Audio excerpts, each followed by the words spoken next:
considerations in the needs assessment should we be making as we start working into strategic planning? So that's part of the deal.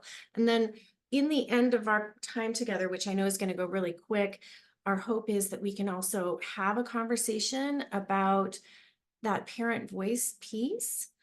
And so we're going to dive in and we're going to start throwing some slides at you and some numbers, and we're happy to field questions, but I might kind of keep us, if we start getting a little distracted, I might kind of keep us on track so we can get through.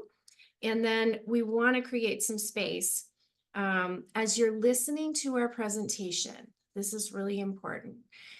I would ask, my challenge for you all is be thinking about how parent voice can help be the lens in addressing some of these topics that are emerging. Okay, so that's your job.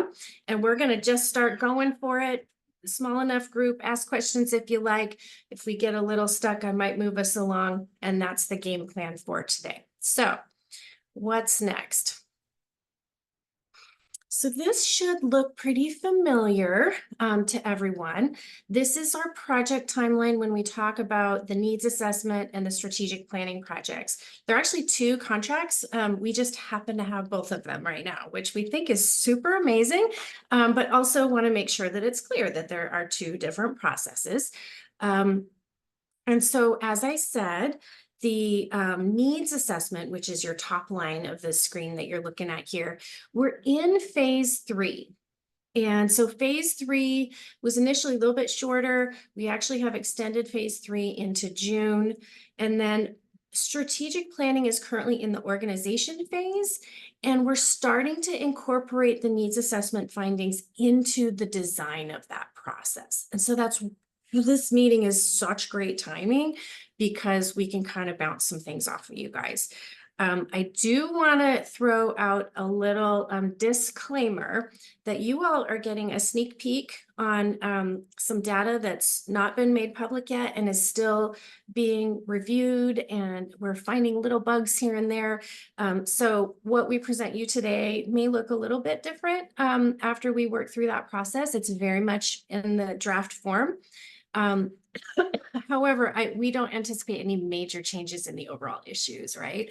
But we're happy to provide our PowerPoint. It's going to have a little disclaimer that this is just preliminary and some of the numbers may or may not change as we work through our due diligence. So this is where we're at in the process. And ultimately, between now and January 2025, we'll have a game plan for implementation of a new strategic plan. So a lot needs to happen between now and then, but we've got a little bit of room to figure it out. Okay. All right. So I think you all have heard of the preschool development grant, but we try and get this back front and center. PDG is the funding entity, the funding source for this work. It funded the first needs assessment and the first strategic plan. This update has a focus on what's new since the pandemic, so post-COVID-19 data. So that's why some of the questions were the way they were with our 2 surveys. For our work here in Alaska, the big shift between the last needs assessment and this needs assessment is that it's organized around the strategic plan, because the previous needs assessment didn't have that framework. And so there's more framework, and we'll talk a little bit more about what that means in terms of more data, because there's a scope around it. And then I've already told you that there's a priority on family and provider voices. And so we're really interested in talking some more about what that could look like. So how are we updating the needs assessment? And this is should be a similar slide. I think we've showed this to you all before, but just to kind of ground ourselves in the approach for those of us that may or may not live and breathe this work. So we use these terms secondary data and primary data when we talk about pulling a lot of numbers together. So secondary data is the majority, it really is the majority of the work. And it's just updating previous data that was collected before, or new data, but that was collected from someone else. So it's like we're just pulling together a lot of information, but we didn't collect it, right? Now, primary data is really what we're going to focus on today, which is super exciting. And so primary data means that we collected it. Okay, so we've got your two surveys, and we're going to show you how we're weaving that into the secondary data.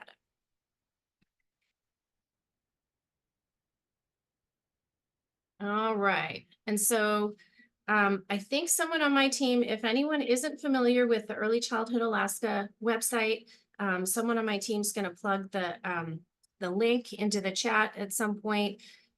If you want to look at the previous needs assessment, go into past work products, I think is where you go. If you want to look at the past strategic plan, we are fully supportive of anyone that's interested in kind of priming yourselves in that work. This is the framework of the strategic plan. So if you go open the needs assessment, it's not going to be organized this way. And the new one, that's really the big shift, is that we're trying to get the needs assessment organized around the previous strategic plan, but certainly we could find that the organization of the strategic plan could be adjusted as we go to update it. But this is the framework today. So children and families are healthy, safe, and stable.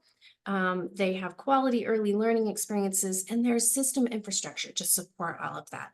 And then, of course, we've got your basic demographics, and then next steps, or there's considerations for strategic planning kind of as bookends. So that's the framework, and that's how we're going to follow our work here today, but with an emphasis on that, the two surveys. And I think now it's time for me to turn it over to Liz. And so Liz is just going to refresh our memories. We didn't pull all the demographics. I think we met with you guys back in December and gave you a big demographics primer. We're not going to give you all of those, but we are going to ground ourselves in some of the main demographics and the focal population. So Liz, I'm going to turn it over to you and ground us in the demographics before we move into the other work. Thank you. And I'm really excited about our presentation today, as Denali mentioned. But before we get into some of the new data, let's talk about our focal population for this needs assessment. The official PDG age range is birth through 5, but they encourage states to establish their own ranges that make sense for the work that they are doing. It was determined at the beginning of our process that the Alaska updated assessment would include birth through 12. So that is what we are including. But it's important to recognize that the data doesn't always break out in those age ranges. It's not always so clear cut. So if you see us using different age ranges throughout this update, that's why. And we will be using the 2019 definitions of rural as well as disadvantaged. And I wanted to take a little bit closer look at that before moving on as well. So our definition of disadvantaged and vulnerable includes populations in areas with higher relative rates of unemployment, children in low-income families, and then other potential measures include children with disabilities, children in state-mandated placement outside the home, those experiencing homelessness, undocumented migrants, and then children of incarcerated parents or caregivers. So that's our definition of disadvantaged and vulnerable. And then moving on to rural and urban. Just like the 2019 needs assessment, our definition of rural includes populations of 5,500 or fewer that are not connected by road to Anchorage or Fairbanks, or a population of 1,500 or fewer that are connected to those communities. And then a rural borough, a census area, is defined as a geographic area in which these rural communities predominate. And one way to remember the difference between rural and urban in Alaska is that the communities listed on the left-hand side are the only ones that are considered urban in the state. Everything else is rural. And so now, after we've done kind of our grounding ourselves in these populations that we're studying, I'm going to turn it over to Denali and Kate to talk about some of the new research. Nice. Thanks, Liz. I thought it was important for Liz to kind of ground ourselves in those specific demographics, because it really also is a way that we design our work when we do our research, right? So when we break out by communities and some of those definitions, some of it doesn't get organized that way, but it is important for us to remember, and it was a grant requirement. So we thought that was important to cover. So thank you, Liz, for setting the stage. So I'm going to go ahead and talk a little bit more about the methodology for the two surveys, and then I'm gonna let Kate unveil some of the findings, and then she's gonna turn it over to Liz, and we're gonna walk through each of the goal areas and show you all how it's starting to inform the needs assessment, and we're so excited. So first of all, as you all know, we conducted a parent-provider questionnaire, and we also partnered with Alaska Survey Research to conduct a public opinion survey. The parent and provider questionnaire, mainly the difference between the two is the sampling that was used, but also the types of questions. And the types of questions also drive the way that we analyze what we heard, right? So you may get numbers from certain kinds of questions or statistics. You may get more of a narrative description from themes, and Liz, Kate's going to talk about that. So the parent and provider questionnaire used a convenience sample. And so what's a convenience sample? It's when we have email lists and distribution lists and amazing groups like the Early Childhood Network, and we push it out over our social media and our networks, and it's out there, and it's convenient, just like we say. But it's not always representative of what Alaskans might think in general, right? The overall population, but super valuable. And so the public opinion survey was actually a representative sample of Alaskan adults. And Alaska Survey Research, which is my partner's company, has a statewide database of Alaskans and uses methodologies to field in a way that we can hear from Alaskans, and it's a representative sample of the population of Alaska. And so the other difference between that survey and the parent questionnaire, most of the questions on the parent provider questionnaire were open-ended, and the public opinion survey was mostly closed-ended. So the other thing we did on the public opinion survey was that we tried to replicate other surveys that had been previously done with 2024 data. And so that was super fun to do.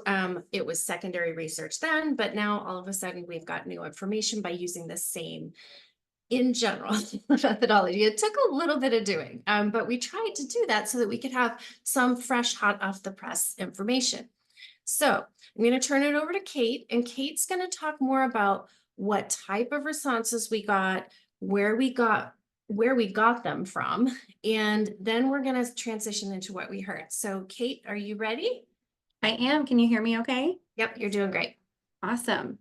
Well, thanks for having us back. I'm really happy to be back with the ECN today. I had such a good time with you all in February. We're going to take a look at the left-hand side of the screen at the parent and provider voice methodology. So on the left, we can see that this questionnaire used a convenience sample, and the questionnaire was distributed through the ECN and the Joint Task Force. So we wanted to thank you all for helping to get the word out. There were 7 open-ended questions aimed at gathering information on how things are going post-COVID-19. We received 423 questionnaire responses, and of that total, 345 were parent. 345 responses were parents. So that's awesome. We received a lot of meaningful input, and the quotes from that report for the parent and provider voice will be incorporated into the needs assessment. So that's really exciting too. Now taking a look at the right-hand side, we can see the public opinion methodology. For this survey, like Denali said, we used a representative sample, and we received 1,700 statewide responses, of which 535 were parents, and 381 of those parents had children within the ages of 0 to 12. There were 40 total questions, 34 of which were closed, and 6 were open-ended, including subsample questions. This survey produced a lot I mean, a lot of insightful data that will be incorporated into the needs assessment as well. All right, and then we're going to move on to the next slide, which is really awesome. So this is all of the communities represented in the parent and provider questionnaire. So as you can see, we received responses from an impressive number of communities from across the state, including a lot of rural representation. In total, there were 56 communities listed here. And we know that there were also communities that hosted events and promoted the questionnaire. So we wanted to thank everyone for all of the amazing support that you've provided in that effort too. So from this, let's move on. And we're going to talk again about what we heard from the parent and provider questionnaire. As Denali covered, this was an open-ended questionnaire. So we had a lot of responses. And how can we analyze all of those responses and draw some conclusions? We use a thematic analysis approach for analyzing all of the input received, and we have a report outlining the themes from each of the open-ended questions that were asked. This slide here represents what we feel is the most noteworthy set of responses, and these were the 7 themes that emerged from the question when respondents were asked, how has COVID-19 impacted young children? So we talked a little bit about this before, but the themes that emerged include educational and learning challenges is the first one. Parents and providers highlighted learning gaps and challenges keeping up with educational benchmarks. Respondents shared that their perceptions that students have fallen behind due to missed school days and disruptions to their learning routines, which affects their ability to excel in school. The next theme is social and emotional development. And respondents expressed here that they had concerns that the pandemic has deprived their children of valuable social and learning opportunities, hindering their overall development. Moving on, we've got health and well-being. Respondents expressed that children spend less time playing outside, have weaker immune systems, more disruptive closures in both childcare centers and schools, and that there is a heightened awareness of germs. The next theme is community and family dynamics. There are responses that suggested that the pandemic reshaped family and community dynamics in both positive and negative ways. Some families reported that they benefited from increased time together and heightened awareness of health practices, and others experienced financial hardship and increased stress. The next theme is technology dependence. Again and again, parents and providers and community members shared concerns about the increased reliance on technology in Alaska's children. This increased dependence has been associated with mental health issues, impaired communication skills, and concern about addiction to social media and screens. Our next theme is mental health. Respondents said that the lack of social interaction has led to noticeable increase in behavioral problems and issues amongst children, with many kids experiencing heightened anxiety and stress levels, as well as increased feelings of isolation, loneliness, and depression. And then our last theme is access to services and resources. Respondents here reported increased difficulties in finding childcare, particularly in rural areas or for children with special needs. Program closures stemming from staff turnover, funding shortages, and limited resources have had a significant impact on the communities across Alaska. So, in recap, these themes and supporting quotes have been included in the first draft of the needs assessment. And before I turn it over to Liz to share what I mean by that, let's come back to the public opinion survey on the next slide. So we wanted to share the urban and rural representation that came forth from the public opinion survey as well. Here you can see the rural and urban responses, and using our rural and urban definitions that Liz covered above, we were pleased with the rural representation of the responses. We had 243 from rural Alaska and 1,457 from urban Alaskan adults. So that's pretty cool. Now that we've got an idea of the new information that was gathered and who responded, let's hear an update from Liz about how this is being incorporated into the needs assessment and into the three goal areas. Okay, I'm going to turn it over, Liz. Thanks, Kate. So I'm going to move into each goal area. So to start out with, goal 1 says that Alaska children and families are healthy, safe, and stable.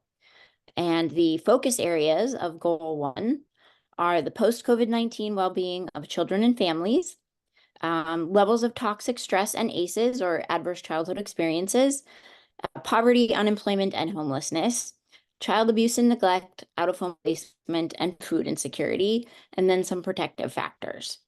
So moving into the kind of the first focus area, which is post-COVID well-being, screen time and physical activity were some of the biggest issues there. So in 2020, during the pandemic, information was collected by the state from parents in Alaska on screen time and physical activity. And in short, in 2020, parents reported that kids were getting less physical activity and they were getting more screen time. So as you can see on the graph, in 2020 is represented by the red, and then the blue is in 2024. So we decided to ask these questions again in our public opinion survey. And while the percentages move around a little bit, the responses continue to show that parents are reporting less physical activity and more screen time. Further, as Kate mentioned, in the themes heard from parents in the parents and provider questionnaire, this was one of the top issues that was raised in these open-ended questions. So it tells us that the issue of screen time and physical activity is likely a priority for consideration as everybody kind of moves into the strategic planning phase of this. So moving on to ACEs, or adverse childhood experiences. The state of Alaska has recently published some new information about ACEs in Alaska. So using some data from the National Children's Health Survey from 2016 to 2021, it says that 41% of children aged 17 and under experienced at least one adverse childhood experience. The most common one in childhood was financial hardship. And another interesting fact, that Alaskan adults with 4 or more ACEs were less likely to have graduated from high school than those with 0 ACEs. And this limits job opportunities and future economic growth. And in our recent public opinion survey, we actually wanted to find out how many Alaskan adults were familiar with ACEs. And moving on to the next slide, what we found was that, okay, so this data is from Alaskan adults in general. And again, this is a representative sample. And what's noteworthy here is that 57% of Alaskans were either not familiar, not very familiar, or not familiar at all with ACEs. So this too suggests a consideration moving forward in the strategic planning process. So moving on to our third focus area, which is child health and well-being. Here's just kind of a snapshot and some numbers on health and well-being. So starting from the left and going across, Alaska has the highest rate of child maltreatment in the nation and a child mortality rate that is nearly double the national rate. In 2020, children born in rural communities were 1.6 times as likely to be reported to OSS for physical abuse, and 1.6 times as likely, and they were 1.8 times as likely to be reported for sexual abuse. And this is compared to children born in urban communities. Also in 2020, 15% of children in Alaska lived in households that were food insecure at some point during that year. And then in 2021, the rate of children ages birth through 17 in foster care in Alaska was 16 per 1,000. By comparison, the national rate was 5 per 1,000. So the next thing we're going to look at is homelessness and food insecurity. So this is from our public opinion survey. And of the parents who responded to our public opinion survey, 1.6% said that their children had experienced homelessness in the last 12 months. So that's a pretty interesting number. And then moving on to food insecurity, of the adults surveyed, 13% reported that their children aged birth through 12 had experienced food insecurity in the past 12 months. And so with that, I'm going to turn it over to Denali, who's going to talk a little bit about goal 2 and kind of set the stage for goal 2. Awesome. Goal 1 is so big, and I think Liz did a really good job of summing up a lot of big stuff, right? And we learned so much from those 2 extra surveys there, and there's a lot more to report. So let's shift gears into goal 2. And I want to set the stage a little bit here by sharing a gap that shouldn't be surprising, but I also want to get front and center for us as we think about all the information that's out there about the system. So goal 2 states that Alaska children have quality early learning experiences and are prepared for success in school. And as we've been tackling goal 2, we are reminded of a gap identified back in 2019 in the needs assessment that acknowledges that there is some confusion or lack of alignment around the definitions for what we mean by early care and education, or child care, or early childhood education. And so as we are referencing new work completed since 2019, we are also finding that there continues to be a bit of a disconnect with some of that terminology. And so we're not going to fix that in the needs assessment, right? But part of the process that we're in today is identifying some gaps so that we can hopefully prioritize them in a strategic planning process. There's such a growing body of work around childcare specifically, but we also know that some people use that term and they mean something much bigger than maybe others, like perhaps Head Start, home visiting programs, parents as teachers, infant learning, school district programs. That's not it. So I actually have a lot more to say about this, but I'm going to move us along. I just wanted to make sure that everyone is kind of thinking about this as a gap and maybe not letting it be a barrier for progress. And I say that because we're going to be citing lots of amazing work that uses different terms and different terminology. We're going to do our best to honor that work because it's not our work. But also, if at all possible, our default terminology is going to be early care and education. But if there's a piece of work that uses the term childcare, we're going to try and define that too.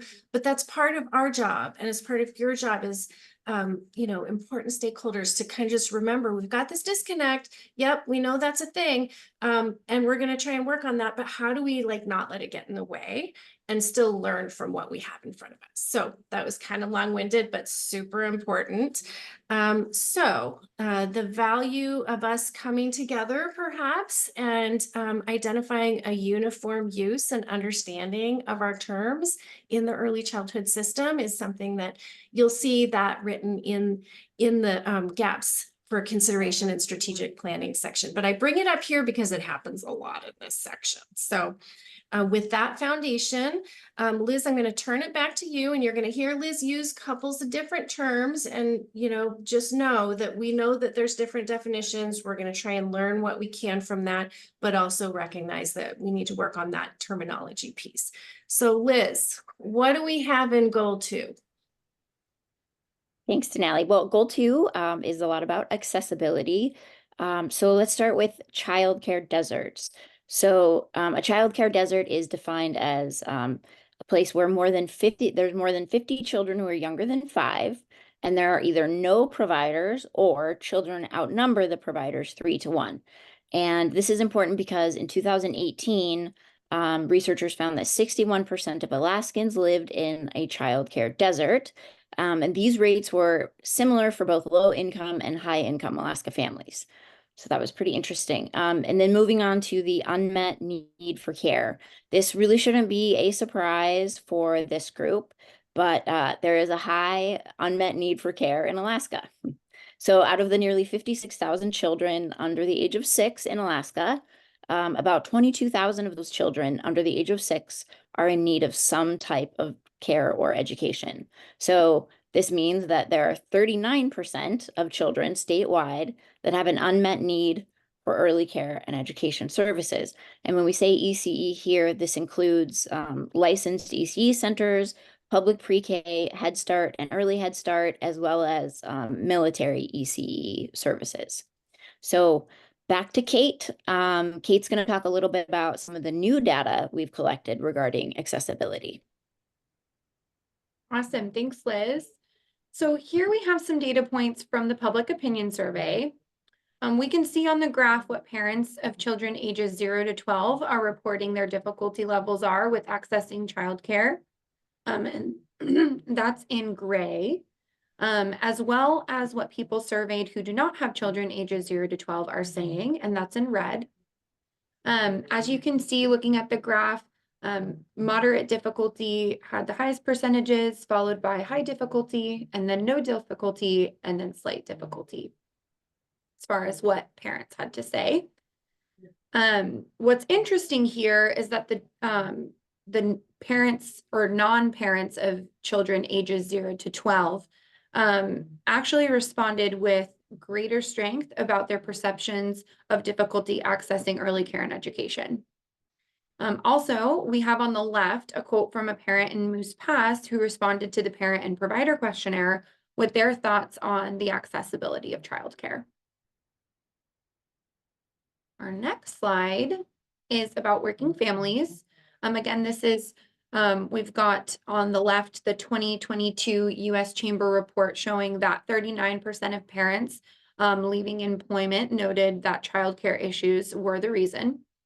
Our recent data from the public opinion survey on the right reflected that 32% left in the last 12 months due to difficulty obtaining early care and education. This should not suggest that the situation has improved since 2022, but like, for example, there might be people in 2022 who didn't leave their job in the last year and instead are still not working. And that 32% is a very high number. We're going to move on to affordability. And we all know that childcare, the childcare assistance program is an important tool for making childcare affordable.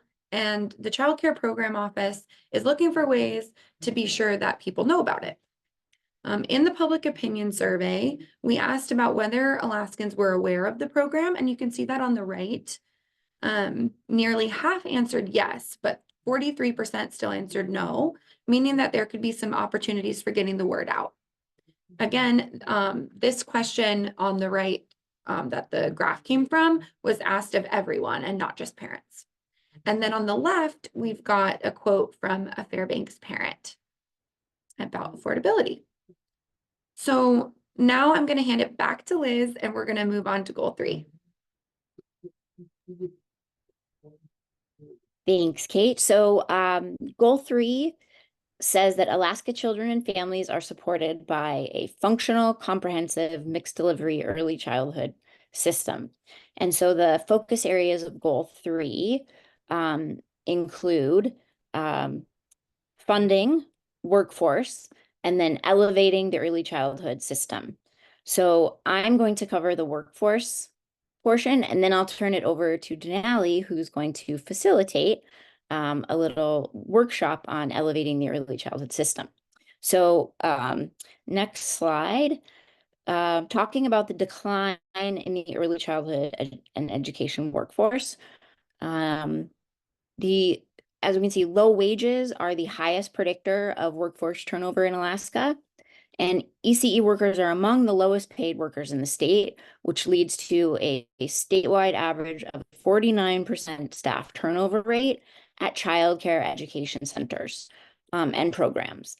And in general, there's been a 30% overall decline in the number of childcare workers and preschool teachers from 2018 to 2022. So that is a pretty big drop. Moving on to wage comparisons. This shows the 2023 wage comparisons for a variety of careers in Alaska. And here we're going to be using the Department of Labor and Workforce definition of a childcare worker, which says that a childcare worker is one who attends to children at schools, businesses, private households, and childcare institutions. They perform a variety of tasks such as dressing, feeding, bathing, and overseeing play. This definition excludes preschool teachers, except special education, as well as teaching assistants, preschool, elementary, middle, and secondary school, except special education. So childcare is near the bottom and it's way below the average for all workers, which is shown in gray. And one of the things that's a gap that we'd really like to get feedback on and information is about other careers that support the ECE system. So not just childcare. And that's a larger conversation, obviously, but really worth noting. So Denali is going to cover elevating the system and talk a little bit more about that. Nice. Okay, so I put a lot of words on these slides. And I need to make it a little bigger so I can see it. So I've already said a few times that a gap is really knowing what makes the most sense when we think about parent voice and family voice in driving decision-making for the system. So I thought it would be really nice for us to ground ourselves in where folks were thinking back when the 2020 strategic plan was developed. And I've got some plan content here on the screen. So if you were to crack open the strategic direction document and jump to objective 8 out of 12, which is under that goal 3, which is where we're at. Objective 8 states that Alaskans recognize the critical role early childhood plays and advocate to foster healthy families, early childhood development, and access to quality care and education. And then under Objective 8, we've got Strategy 8.1, the very first strategy, which states that we will partner with families and local communities in all planning and decision-making on system change. And then over on the right-hand side, we took liberty, we had to take some words out, but this is the gist of the actions that folks thought might be good ideas. All of this is going to be open for discussion when we get to the strategic planning process. But we think it'd be really good to get some input here, some ideas for actions. Offer opportunities for families to build confidence in their role as early childhood development experts and advocates, provide mentorship opportunities to meaningfully engage in change, recognize parents as professionals by providing compensation for their time, and consult with families to create guidelines and provide training for organizations to increase participation by communities and families in all of this work. So I'm going to stop here. We just threw a lot at you all. I think we're doing great on time. So I was a little worried about questions. So if you have a question about our presentation, we may or may not be able to track down the answer or know it off the top of our head. But let's do a little bit of Q&A. And then what I'm really interested in hearing is, in what ways can parent voice serve as the foundation to elevate the system? So I'm really interested in that. If you want to just go there first, great, but we're happy to answer any questions about all of this that we just presented. Casey, hi. Hi. So I have two things. Yeah. One I'm wondering, are you guys able to pull out the Kenai Peninsula Borough like specific data if we wanted that for any work in our area? We sure can. Okay, thank you. Now, what I guess I say yes, but like pulling the data and analyzing the data are two different things. So we would want to talk about what that looks like. And I say that because we talked about a lot of the qualitative thematic analysis stuff. It's very time consuming. And so, but we could pull quotes, and I see Kate's nodding. Yes. Of course. Awesome. Yes. Yeah, a lot of times when the state data gets done, the Kenai Peninsula area gets like lumped in with other parts of the state, and we're Yeah. not able to pull out just Yep. our specific Yep. area. We've So got zip codes, so if you can Right. live with zip codes. great. Yeah. Thank you for that. And then the second piece is when DDA came down to Seward and we had the in-person Yeah. workshop and presentation. I've gotten a lot of feedback from the community that they really enjoyed that. They really felt like their voice was heard, and they're waiting to see the finished product. So to elevate that parent Nice. and professional voice in local communities, that in-person piece was really great for my community. You know, Casey, we haven't actually talked about this. I know we have a standalone document with the notes for that specific meeting, and it didn't even occur to me that maybe you would want a copy of those. We're not attaching it to our public facing document, but we definitely, used that. So we're happy to share that too. But also it's just heartwarming to hear that people can't wait to learn more about when this work is ready for them to check out. That's just wonderful. It wasn't always like this. So Casey, thank you for being such a leader. And I'm glad to hear things went well down there. Yeah, thank you. Cool.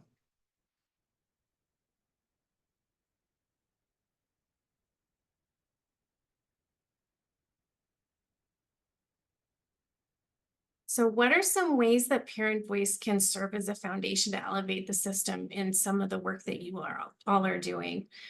And we can take this slide down and just see faces too. I feel like we've just been staring at the screen. So let's just take a breath after all those slides. What do you guys think? Was there anything that stood out to you that you were like, that's going on here?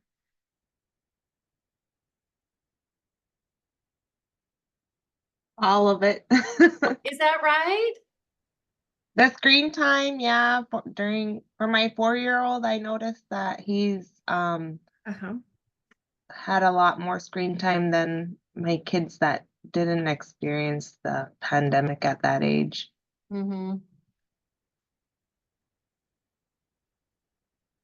What about others? We are pretty interested in this screen time.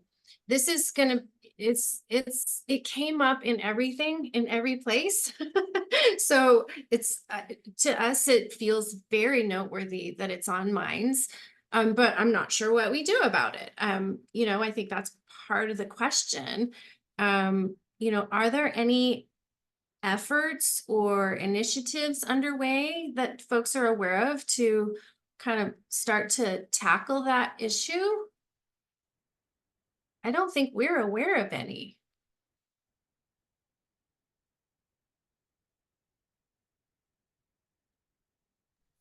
Denali, this is Shannon, and I don't know of any initiatives, but I can just tell you from personal experience with a younger family member that because of COVID and because of not being in daycare, childcare, in social environments, and having that screen time at the point with communication, with sharing, with certain social behaviors, ended up needing help from infant learning program. And that's where then that intervention kind of came in with the screen time. After getting to know the background and what they were doing, then they made suggestions on maybe pulling away a little bit or doing certain things to you can't totally get rid of it, right? But Sure. that's kind of where that went Okay. and that wasn't in the state, it's in a different state, but it would be the same Okay. here, I'm sure. Huh.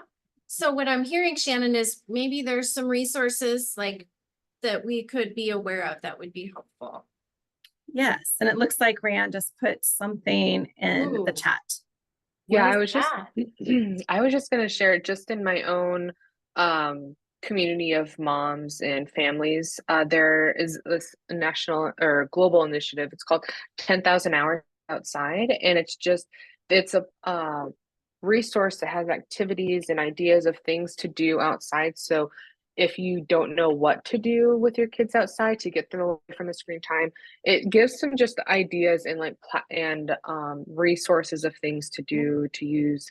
Probably a lot of the things that we're already doing as in our communities and our own families, but it's a great place to use as a resource for folks. I know friends who have done homeschooling use this as a great curriculum of doing ideas, getting kids for their kids outside. But the 10,000 hours outside is a way of tracking for the year to like your goal of let's try and get outside for 10,000 hours this year, right? Or whatever it is. So it's pretty cool. Just a great resource to check out. Nice. They have cool Yeah. visuals for the children, like it's easy to do Yeah. a rewards point system or the visual on the fridge and things like that to see how far they're getting. Whoa.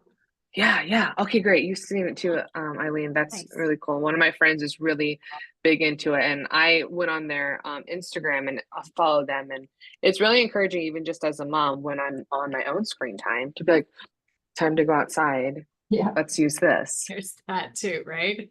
We Yeah. didn't ask about the big people. Um, Right. but it's true. Yeah. Nikki, hi. Hi there. I think that's fantastic. What you were just saying, Rianne, and having those resources for families, that's certainly a really valuable piece. I think something to keep in mind, and I'm drawing this from the work that happens in our agency. We have the Parents as Teachers grant, and they're serving about 85 families at any given time, and we have a significant wait list. But their approach with families is to get curious about the behaviors and really look at, if screen time is happening, why is this happening? And does it have connections to mental health resource, a lack of, with the pandemic, there was so much social isolation. And we see this with children now entering our early learning systems. They have social emotional delays on top of language delays and, all sorts of things.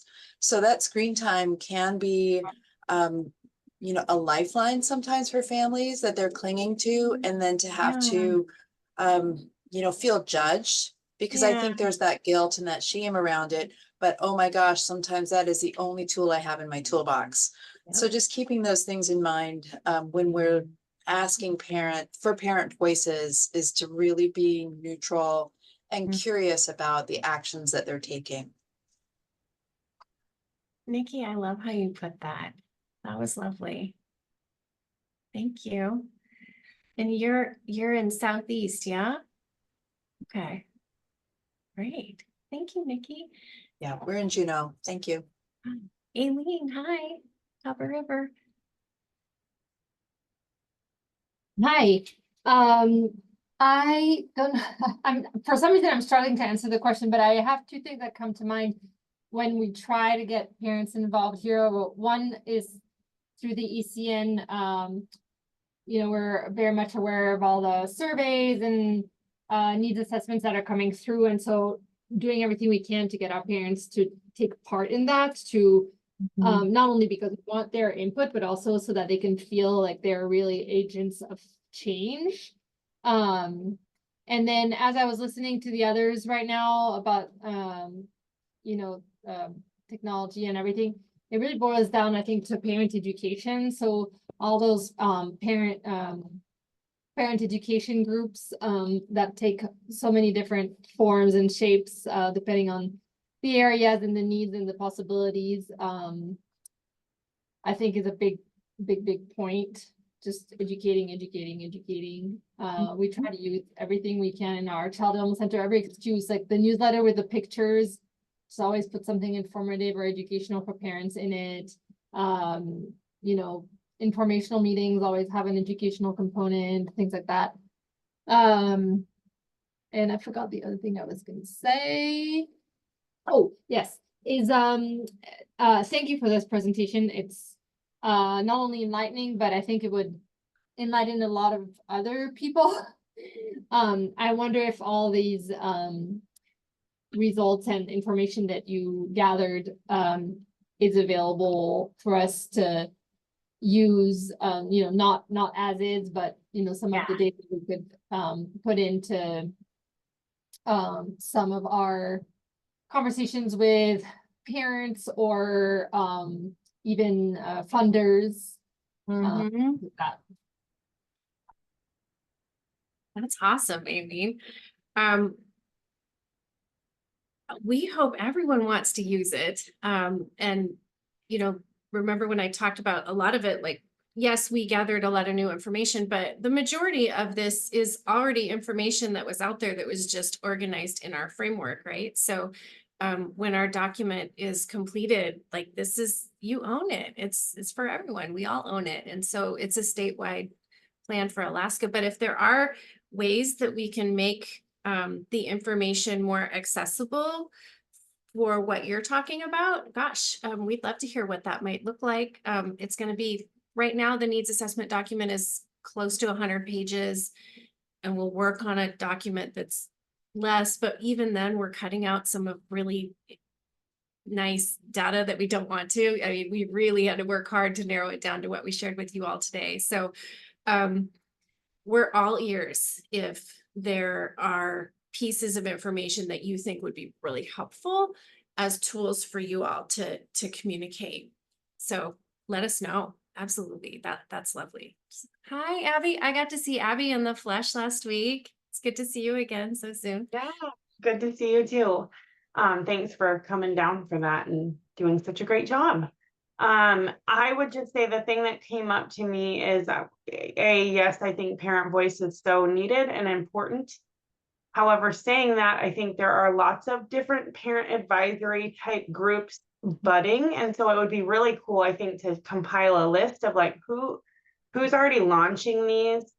And how could we just tap into that or enhance that or potentially compensate those individuals better because they're giving their time. And one of the ones that stands out to me, and it goes with Liz, you presented on goal 1, kind of that child welfare sector. And I know there's a statewide parent advisory group being formed with individuals from all over the state and like regional. And these are individuals that have come in contact with OCS and lost their children along the way. And they're out the other side of that now, but it's a really interesting, I think they're developed to inform OCS improvements, but I just think about that one and all that we're doing in ways that we could talk and tap into that group of individuals that are being so strong to share their story and what that looks like and how we could maybe prevent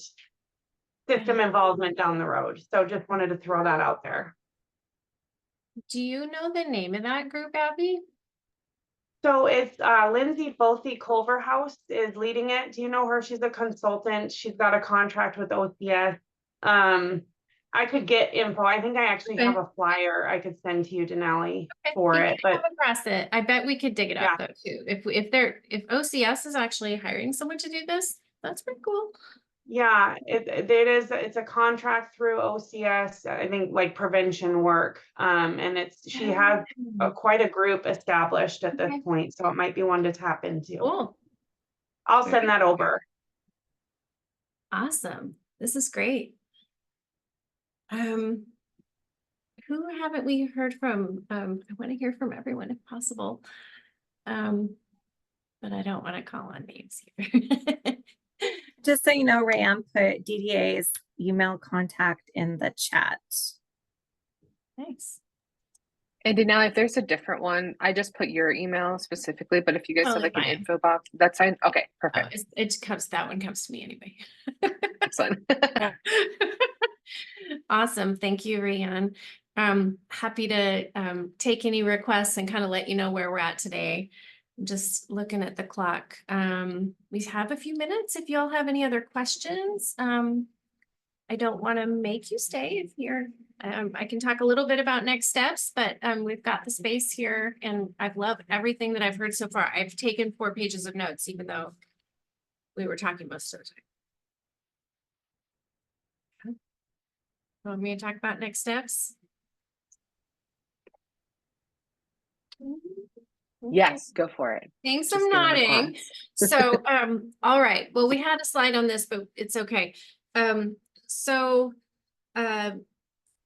we are, like I said, in what we're calling phase 3 of the needs assessment.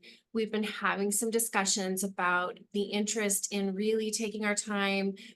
I think we got, by expanding the scope, or by aligning the needs assessment with the strategic planning framework, I don't think we, at least on our team, realized how expansive that made our work, which is amazing. But it is very, the net is pretty wide. I mean, especially when you look at goal 1, it's kind of like all the things, that are so important.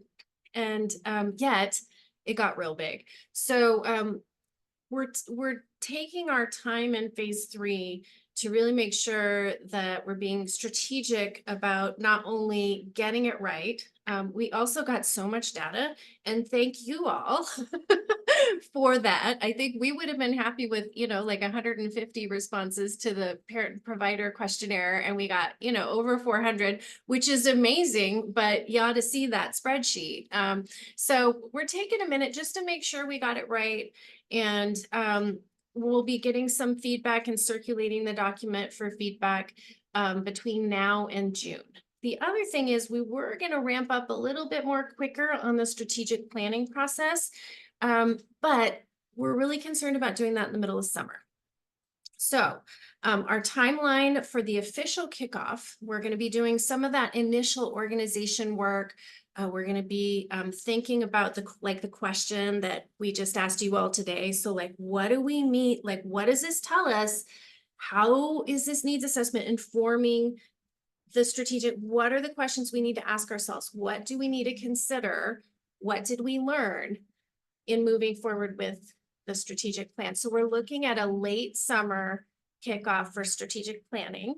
And I was just asking Shannon and Rayanne when your fall meeting was, so we can be aware of that. And should we be invited back, we would definitely make that a priority. So so we're looking at the fall as a way to officially kick off the update to the strategic plan. We don't think there's going to be like major changes. It's an update, but we do think there's going to be like this screen time thing. That's new. It's a new thing. And so there's going to be some new development and some ways for folks to engage. And we're just really excited about it. We're really excited about the fact that I think this is the 4th time we've gotten to meet with you all since we started back in September. So thank you for being so amazing. And I think that's about it. We're happy to provide anyone information while we're finalizing everything over the months to come. And I think I'll just leave it at that. Did I forget anything? Excellent. This is very awesome, Denali. Thank you so much to you and your team for putting everything together. Liz and Kate, that was a wonderful presentation. Really great information. I know just been getting different chats of, oh my gosh, can we get these slides? So can we get the PDF of these slides? I think just to let people soak in with the information, because it was very valuable. This meeting is recorded as well. Thank you. Shout out to Joan, because I totally forgot until you pinged me. So thank you so much. And so we'll be able to feel free to, with your partners in your regions, to watch it again. As we wrap up, we have one last meeting in our ECN season on May 14th. And so we'll be sending out the agenda for that. You will all be getting a survey link today from the Stellar Group. And this is around just work within the ECN, how you're feeling about the ECN, the growth of the ECN, lots of different questions about your interaction and engagement with the ECN. So super excited to see what you all think of that. If you can complete that, that would be wonderful. Shannon, it's coming out this afternoon, right? Like right after our meeting, it should be coming out if you haven't gotten it already. Yes. I believe so. Yeah. So, and then just to let you know, Abby just put a resource in the chat. If I think, Abby, that's the one you were talking about. And then just one more thing just that we're working on. Advisory Council and Rhiannon and I are working on a platform, whether it's a Padlet or something, where we can put all of these resources and everyone can get in and share. We'll share meeting notes, resources. You can put community updates. So we're really working hard on getting that so we can have it started in the fall. So Yeah. A shared space, something we need. Yes. Something. It's always the bad thing when you can't see anybody's calendars. It's even harder when you're like, oh, I've got this great thing, I need to send it to everybody. But we're looking for a shared space, so easier communication with one another. So 11:50, 10 minutes to stretch. Hopefully enjoy that sunshine or high cloud day as it is in Juneau. Thank you all for being here. Really appreciate Denali, Kate, and Liz, and the wonderful information. And thank you all for being here today. And we'll see you all on the 14th. Let Shannon and I know if you need anything between now and then. And we'll talk to you all soon. thanks, Take care. everyone. Thank you.